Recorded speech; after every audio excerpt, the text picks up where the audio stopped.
Hey guys, this is Goggle Wearing Freak. I have like a short amount of time to do this, so I'm just gonna read a chapter real quick and probably continue on from there or something. This is the Legion of Gloom. It's on fanfiction.net. I'll post a link in the description below. Uh, yeah, it's called the Legion of Gloom. I don't know the person's name. I'll give the link below. This is chapter 1. The Legion rises. Few ponies ever went anywhere near the Froggy Bottom Bog. There were enough terrifying monsters living in its muck to scare off even the boldest of travelers, and its location in the midst of the everfree forest did a remarkable job of isolating it from most of pony kind. As such, it was not the ideal place to construct any kind of building. And yet, a building there was. Rising out of the muck was a domed, ominous structure overlooking the swamp it was sitting in the midst of. And within this building, constructed by pony hooves, I'm surprised how that's possible, was probably the strangest gathering Equestria ever saw. Okay. Let's see. The great and powerful Trixie will now call this meeting to order. A boastful voice rang through the large, dimly lit hall. The sound came from a blue unicorn wearing a flashy cape and pointed hat, who was sitting at the center of a long table with several other figures. Pfft, wait. Pfft, whatever. An unimpressed-looking griffin rolled her eyes. She had her front legs crossed and was sitting at the end of the table of the unicorn. "Silence, half-breed!" Trixie screamed. "You should consider yourself thankful to be... I gotta slow down. You should consider yourself grateful to be addressed by the great and powerful Trixie! Half-breed!" The griffin shouted back, standing up on her hind legs. "When I'm through with you, you'll be lucky if there's half of you left." The bulky figures who had been sitting in the three bulky figures who had been sitting between the unicorn and the griffin now stood up. "This is no time for fight," the biggest one grunted. "Yes," the smallest one squeaked. "Bigger problem to worry about." The griffin glared at the unicorn for a moment, but then sighed and sat down. "These dweebs might have a point. I've got bigger fish to fry." "The great and powerful Trixie will begin the first meeting of the Legion of Gloom," the unicorn announced, standing up. "Using my amazing feats of magic, I have located all of those who have been wronged by the inferior Twilight Sparkle and her companions. You have been brought here so that we may enact our glorious revenge." Trixie sat down. "In order to better understand our fellow comrades, the great and powerful Trixie will ask all of you to introduce yourselves." Don't you mean introduce yourselves? "Introduce yourself. Oh, wait. And explain why you have joined this most amazing of organizations. We'll start with you, creature," she added, gesturing to the griffin. "You'd better watch it," the griffin growled, then ran a claw over her head to make her feathers more impressive. "Name's Gilda. I was an old friend of Rainbow Dash's until she started hanging out with that group of dweebs, especially that lame-o Pinky. Oh, when I get my claws on that pink rat!" She emphasized the point by digging her claws into the table, making a horrible screeching sound. "I hate that. That can be absolutely annoying." Cat, just lay down. Lay down. Sorry, that was my cat. Where am I? Oh. "Stop the noises!" Oh. "Stop the noises!" The bulky creatures had their claws over their ears, flinching at the sound Gilda was making. It's as bad as the pony! What's your story then, foul-smelling beasts? Trixie said to the three creatures. We are diamond dogs, one of them spoke up. We wanted the pony to find us precious diamonds, but then the noises she made, it was horrible. And after all we did for the pony, in the end, we got no precious diamonds. Trixie turned to the figure on her left. And what about you, Four Eyes? This is a photo finish. The very finely dressed pony Trixie was addressing gave a short huff. I will be addressed by my proper name, photo finish. She emphasized her name by speaking in extra quickly. Oh, she emphasized her name by speaking it extra quickly while making a dramatic pose. I, photo finish, am the finest fashion photographer in all of Equestria. I just point and capture the magics. She added, emphasizing the last two words while holding her hoof in the air. I was the one who discovered the Fluttershy. Her grace, her innocence. I would have made millions with her working for me. I don't know if it's supposed to be work or work, but whatever. Oh, God. But Fluttershy abandoned me to live out a life of mediocrity. She emphasized darkly. I don't know the names of the flour or the sugar or whatever. I'm just gonna wing it since I have a little bit of time left. We are after the despicable Pinkie Pie, a sack of flour sitting on the other side of photo finish slammed an appendage on the table. Yes, we sought to comfort her after her friends abandoned her. Technically, her friends didn't abandon her. They just had to do something for her party. But anyway, abandoned her. But she had the gall to turn her back on us. A ball of lint sitting nearby said, and to think, her hanging out with that bunch of losers. A stack of rocks shouted, completely uncalled for. A bucket of turnips muttered. However, no one sitting at the table seemed to have heard the four objects. One of the diamond dogs gave a confused look at the group of inanimate objects at the end of the table. Why is there a bucket of turnips, a sack of flour, and a bunch of rocks?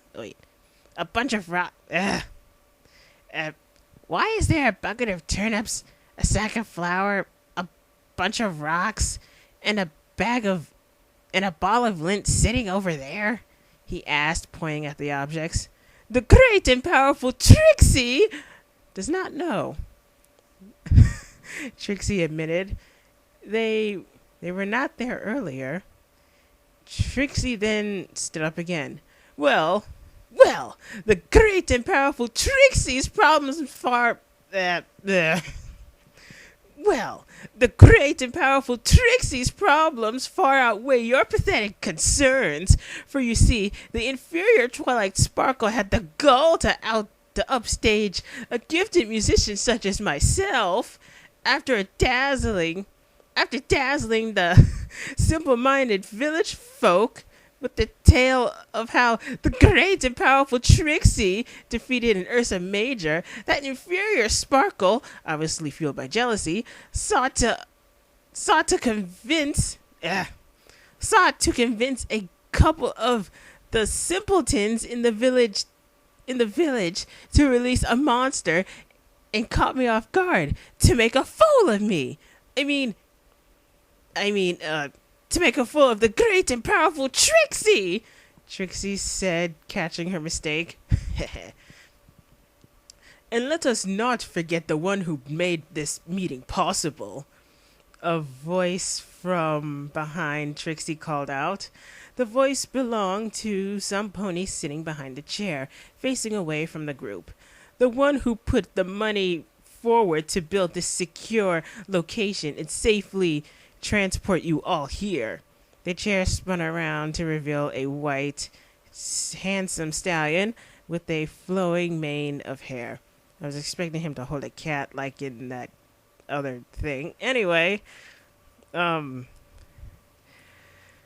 Trixie looked at the stallion with a sinister smile. No pony can forget you, Prince Blue Blood.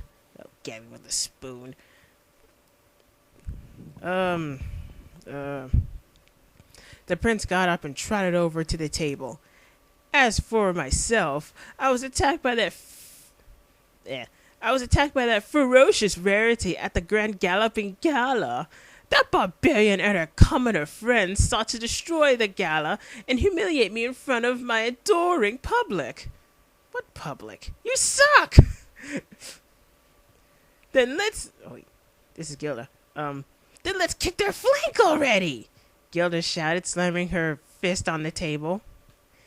It is not so simple, Prince Blueblood muttered. You see, Twilight is none other than Princess Celestia's prize student and niece-in-law. Miss Sparkle and her friends have close contact with both of the princesses, so we must exercise caution. Then this is hopeless! Photo Finish cried. How are we to get to them when they are so well connected? Suddenly there was a loud banging noise echoing around the room. Every pony in the room tensed, trying to find the source of the sound. After a moment it came again, and then they realized it was coming from one wall at the end of the hall. Wall, hall, goal. Trixie approached the wall slowly, reaching up to press a hoof-sized button on the wall. A section of the wall recessed and slid away, revealing the swamp outside. I think I don't know how to do a derpy voice. Special delivery! A cheerful-looking gray Pegasus with crossed eyes was hovering in front of Trixie, holding out a box for her to take. What are you doing here? Trixie demanded. I'm making a cameo! The Pegasus replied cheerfully. But what? Wait, are you spying on us? Did you hear everything we said? Trixie growled. Nope, the Pegasus said happily. I definitely didn't hear any pony making evil plans about I almost had it. I definitely didn't hear any pony making evil plans about enacting revenge. That'd be silly. Oh, well, good then, Trixie muttered. But how did you find this place? It was on the box, of course, the Pegasus said, pointing at the address label. The Pegasus said, pointing at the address label on the package. Sure enough, there it was. Legion of Gloom, one ominous-looking building. Froggy Bottom Bog, Everfree Forest. Wow. Pretty oblivious. Wait, pretty straight to the point. Oh, Trixie said, unsure of what to make of this. She was surprised that this cross-eyed commoner could even read at all. Hey, Derby can read, just in her own way. Sign here, please, the Pegasus said, holding out a clipboard with her mouth. Trixie levitated the quill out of its... What do you mean, her? Levitated the quill out of its mouth. Trixie levitated the quill out of its mouth. Oh. Holder! Trixie levitated the quill out of its holder and scribbled, "The great and powerful Trixie!" in curly letters on the sheet. Have a good day, the Pegasus called out, sailing off. Trixie huffed in response before closing the door behind her. Who ordered a package? Trixie asked the rest of the group. That's me! Prince Blueblood cried. This is the important component of the plan I've told you of. He informed Trixie, who now had a look of understanding on her face. The prince levitated the box with his magic and brought it back to the table. You see, I had contact with the guards who visited Ponyville, who informed me that Miss Sparkle has 2 companions who assist her in daily chores. One is a dragon who is far too narrow-minded to be of any help to us. Spike means well. Give him a break. He's a baby dragon. The prince opened the box. Oh, yeah. The prince opened the box. But the other is with us here today. At his cue, a brown owl popped out of the box and hopped lightly onto the table, giving a small whoo when he did so. Prince Blueblood backed away a few steps, muttering something about filthy commoner birds. Fillies and gentle... Oh, wait, that's Trixie. Fillies and gentle coats and common beasts, Trixie muttered. This is Owlicious, Sparkle's number 2 assistant. Whoo! Owlicious said. You, Trixie replied. Whoo! Owlicious! Trixie yelled. Are you not Owlicious? Owls are supposed to say who. Whoo! I'm talking about you, you stupid bird! Trixie yelled, her hat becoming lopsided as Trixie gritted her teeth, breathing hard at the expressionless owl. Anyway, Prince Blueblood continued, this owl has turned his back on Miss Sparkle and is now working for us as an undercover agent. He has infiltrated her library and her circle of friends. They trust him completely. With this bird on our side, we can discover a weakness and exploit it. A brilliant idea, the great and powerful Trixie must admit.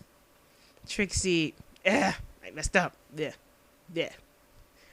A brilliant idea, the great and powerful Trixie must admit, Trixie said, looking at the prince wistfully. Ah, but not as brilliant as you, madame, who alerted me to the source of our ills. The prince responded, giving Trixie a charming smile. You flatter the great and powerful Trixie, but please continue. Prince Blueblood then leaned towards Trixie and gave her what looked like a rather clumsy kiss on the lips. He had his front hooves on Trixie's shoulders, putting what must have been a painful amount of weight on them. Ugh.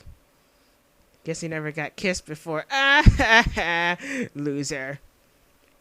But Trixie was returning his kiss with gusto, and the slop and the slurping and smacking noises they made echo through the sparsely decorated hall.